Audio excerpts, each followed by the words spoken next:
Welcome to Dependable Flame, where we explore vintage petrol lighters, ashtrays, tobacconiana, and other useful mechanisms. Make yourself at home. Today we have another really cool lighter. This one appears to be brand new, never struck, never used, never lit, most likely never filled with fuel. Does show some scuffs, scratches, maybe a small ding or two, some minor blemishes and that sort of thing. The advertising plate on the front says compliments of Frank E. Neely. Has a phone number, says home NA7 8191, office TE 56777. I recall talking to Jin Kim on more than one occasion about these old phone numbers. So I hope that these two numbers and perhaps one we had on the local Zippo Slim we recently did the video on. Hopefully those will help him in compiling his database, trying to decipher exactly what those numbers meant at the time. I can't remember now when the date was. I think it was the early 1960s, around 63, when the current phone system took place. Maybe it was later. Maybe I'm confusing that with the zip code. I worked with zip codes for a long time.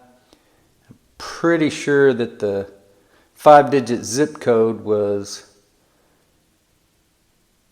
instituted right there around that same time, 1963 or so. So I may be confusing those. This is sort of a slick, glossy advertisement. In very good shape, it appears to me. A lot of times you'll see these little plates, they'll have corners peeling. This one still seems to be in very good shape. The slick cover or surface to the advertisement still intact. It's an interesting layout of the lighter. You can see it's brushed chrome on the back, and the lid is brushed chrome. But the front, which sort of frames the advertisement, is high polished, just like the sides, top and bottom are. So an interesting design of a lighter. I did look up Frank E. Neely on Google and got many returns. I even tried to narrow it down to see if maybe something showed up in Oklahoma City. But there were so many Frank E. Neelys and obituaries for Frank E. Neelys from many years ago to very recent that I had no luck deciphering which one this might be. There were multiple Frank E. Neelys on Google who had owned businesses around the same time. So I'm no help there determining who this Frank Neely was. But I am glad that this gentleman, at that point in time, like I said, I think probably in the early 60s, took it upon himself to have these advertising lighters made up so that when he was dealing with the customer or potential customer, giving someone a quote, whatever it might be, that he had these lighters that he could hand them. They could put it to use, and then any time that they did use it, they were going to be reminded who gave it to them. That it was compliments of Frank Neely, and that if they wanted to get a hold of him, there are his home and office phone numbers. This lighter, although it is simply marked Japan with no branding that I can see, I believe is identical to the Warco lighters. Also the Crestcraft lighter, the plain brushed chrome Crestcraft lighter that I have that belonged to my dad. Circa late 1960s, early 1970s, when he was in the U.S. Army. That lighter is identical to this one. I think the insert would probably be exactly the same. It's simply some nuances on the case that make it different, basically being the fact that this one does not have a name brand on it, where the one that belonged to my father is marked Crestcraft. And can't remember, I had an advertising lighter that was made by Warco that was basically the same exact lighter that had a metal emblem on it. I can't remember what the company was that it was advertising though. But I've had a few of these over the years. We'll probably have a few more. And sort of like when I was talking about pricing for what I'm willing to pay for the ashtrays that I find when I'm out and about. Same way with lighters. I pretty much have a $10 limit. And any lighter that's brand new, which this one is, never been fired, no carbon in the windscreen, a little bit of dustiness or buildup on the wick, but that's just dirt and dust, not from being used, just from storage.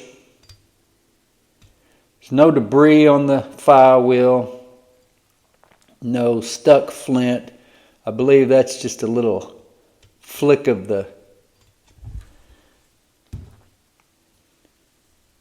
wick when I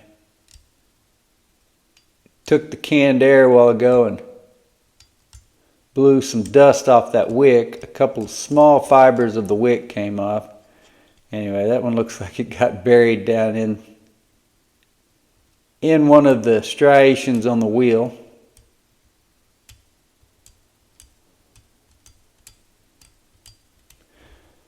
So that's what that blemish or imperfection you see on the wheel is. I believe it was just a small fiber from the cotton or asbestos wick, whichever it happens to be.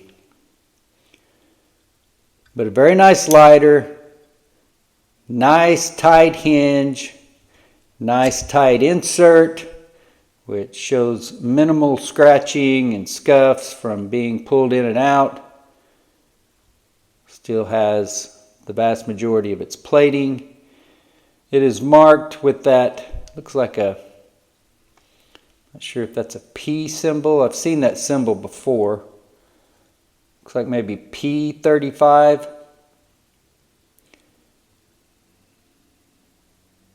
I can't recall for sure though. Maybe for Prince, maybe for Penguin, maybe for something else altogether. But these lighters that were made in Japan, you see a lot of crossover as far as the branding on them. And like I said, this one, while it doesn't have any brand at all, it is marked Japan. And we've talked a lot about this on the DependableFlame.com Facebook group, or in the group. But if you can see right there in the center of that old wick is some fiberglass. That's an old wick from the 1960s, maybe 50s. So I guess fiberglass in the core of those wicks is not a new thing to those Chinese-made eBay wicks that we've talked about over there in the DependableFlame.com Facebook group. But keep your eye out for this brand new advertising lighter that will be listed in our eBay store soon. Until next time.